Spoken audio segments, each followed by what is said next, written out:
Hello.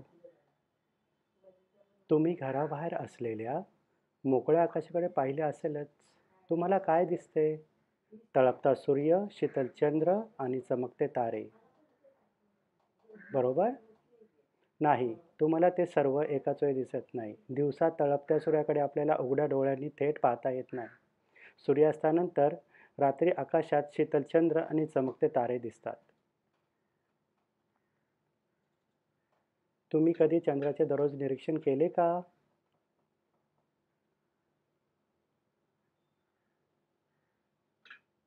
सूर्य जसा आहे तसाच राहतो.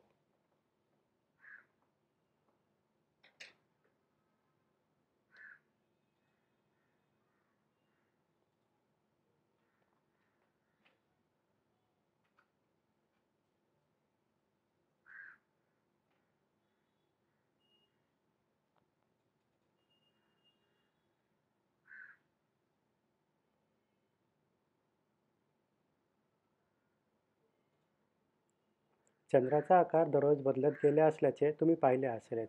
कधी अर्धचंद्र दिसतो, तर कधी तो आकाशात लुप्त होतो. परत तो हळूहळू वाढत पूर्ण चंद्र होतो. चंद्राचे रूप बदलत गेल्याचे तुम्हाला कळले का? कसे? ते मी समजावून सांगतो. दररोज तुम्हाला चंद्राच्या बदलत्या कडा दिसतात.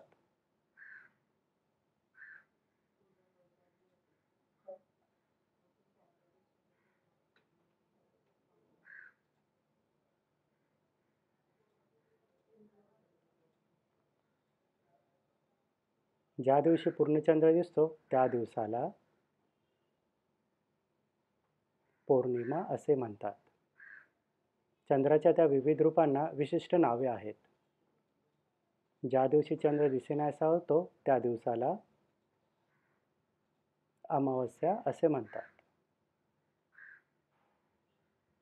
पौर्णिमेच्या अमावस्येत आणि परत पौर्णिमेत रूपांतर होण्यास प्रत्येकी 15 दिवसाचा कालावधी लागतो.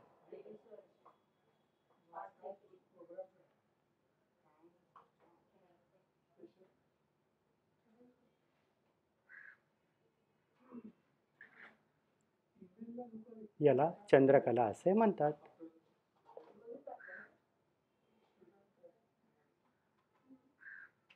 चंद्रकला हा शब्द चंद्राच्या कला या शब्दापासून तयार झाला आहे.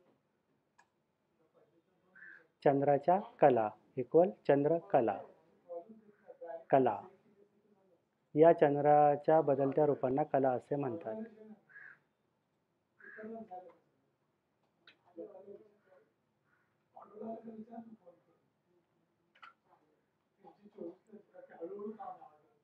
या चंद्राच्या बदलत्या रूपांना कला असे म्हणतात. कला चंद्राच्या प्लस कला इक्वल चंद्रकला. आजच्या पाठातून आपण काय शिकलो? 3 नवीन शब्द. 1 पौर्णिमा, 2 अमावस्या, 3 चंद्रकला. हे 3 नवीन शब्द आपण आज शिकलो. आता लक्षात ठेवा, तुम्ही आता चंद्राच्या या बदलत्या आकारांची आणखी माहिती जाणून घेण्यास उत्सुक असालच. ते आपण पुढच्या पाठात विविध चलचित्रांच्या फितीद्वारे शिकू. अच्छा.